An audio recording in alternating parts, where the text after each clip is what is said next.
안녕하세요. 공인중개사 허준혁입니다. 자, 오늘은 개인 원룸 건물의 전세 계약 시 반드시 주의해야 될 점에서 한번 이야기를 해보려고 합니다. 자, 이 개인 원룸 건물은 일반적으로 우리가 알고 있는 이제 원룸이 두 가지의 형태로 나눠 볼 수가 있는데요. 자, 첫 번째는 도시형생활주택들처럼 분양을 해서 각 호실마다 주인이 각각 다른 그런 형태의 원룸이 있고요.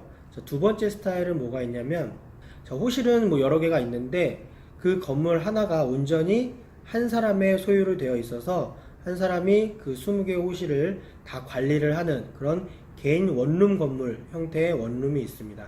자, 이렇게 하나씩 분양된 원룸 같은 경우에는 전세 계약을 할 때도 그 호실에 설정되어 있는 근저당만을 이제 말소를 하면 전세 계약을 하는데 뭐 1순위 임차인이 되는데 어려움이 없기 때문에 뭐 큰 문제는 없습니다만, 자, 개인 원룸 건물의 경우에는 조금 달라요.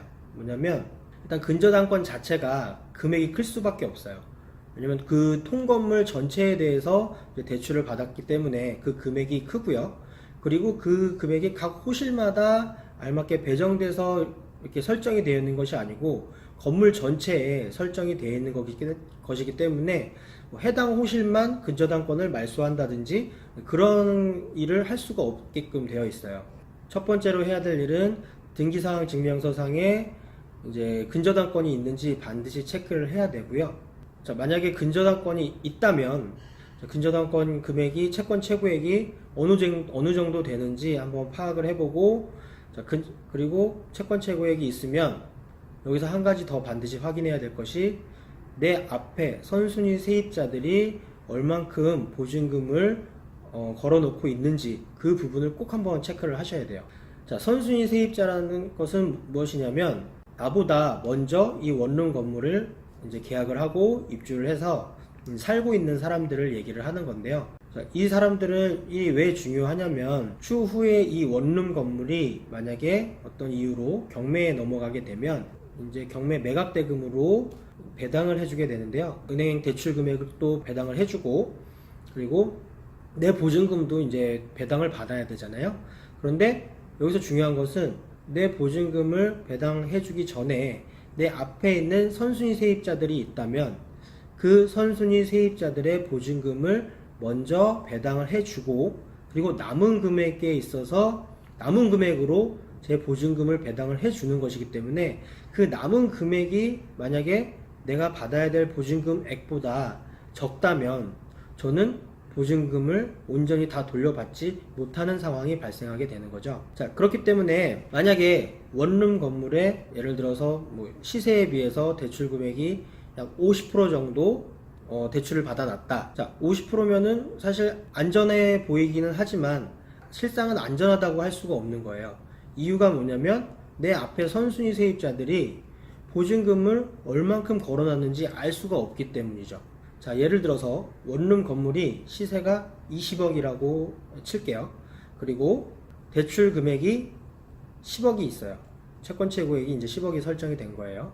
그리고 이 원룸은 방이 20개예요. 자, 이런 가정 하에 제가 전세 보증금을 7천만 원을 걸고 이제 전세 계약을 했어요. 그런데 저보다 먼저 계약한 세입자 중에 저랑 똑같이 전세 보증금 7천만 원에 전세로 계약한 세입자가 15명이 있다라고 가정을 하면 15 곱하기 7천은 10억 5천만 원이 되는 거거든요. 그러면 이 건물이 만약에 경매에 넘어가게 되면 대출 금액 10억 플러스 선순위 세입자들한테 먼저 배당해 줘야 될 보증금 10억 5천만 원. 그러면 벌써 이것만 합쳐도 20억 5천만 원이 되는 거예요. 건물 시세는 20억이라고 했죠? 그러면 결국 내가 받아 나갈 수 있는 보증금은 하나도 없는 거죠. 자, 그러면 임차인은 어떻게 해야 되냐면 전세 계약을 하기 전에 임대인의 동의를 얻어서 해당 동사무소에 가서 내 앞에 선순위 세입자들이 얼마만큼 있는지, 그들의 보증금 액수가 어느 정도 되는지 반드시 확인하는 과정을 거쳐야 됩니다. 하지만 이게 실무로 넘어오게 되면 임대인들이 사실 이 부분에 대해서 쉽게 동의를 해주시는 분도 계시지만 쉽게 협조를 해주시지 않는 분도 계세요. 나 그렇게 복잡하면 뭐 전세 안 놔도 돼. 뭐 그런 식으로 이제 배짱을 부리시는 분들도 계세요. 그러면 임차인들은 어떻게 해야 될까요?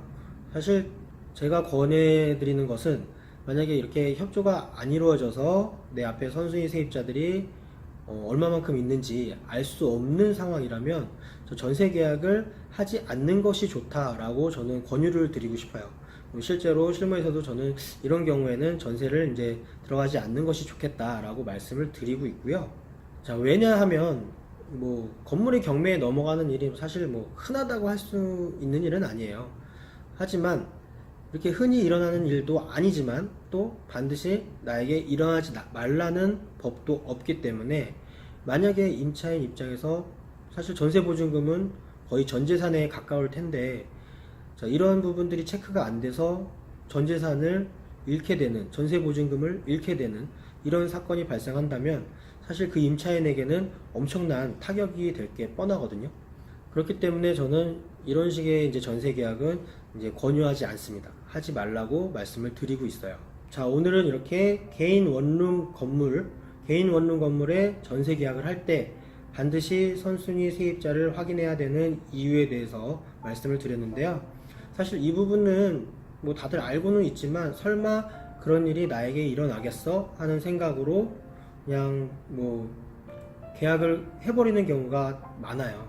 하지만 단 1%의 확률이라도 만약에 나에게 그 일이 닥친다면 전재산에 해당되는 그 전세 보증금을 다 잃어버릴 수 있는 그런 사건이 발생할 수도 있기 때문에, 자, 이 부분들은 우리가 조금 심각성을 갖고 생각해 봐야 될 문제인 것 같아요. 그래서 오늘 말씀을 드렸고요. 자, 반드시 선순위 세입자 확인을 하고 임대인이 만약에 협조를 해주지 않는다면 그 집은 조금 불안한 집일 수도 있기 때문에 이 부분 반드시 체크를 하셨으면 좋겠습니다. 감사합니다.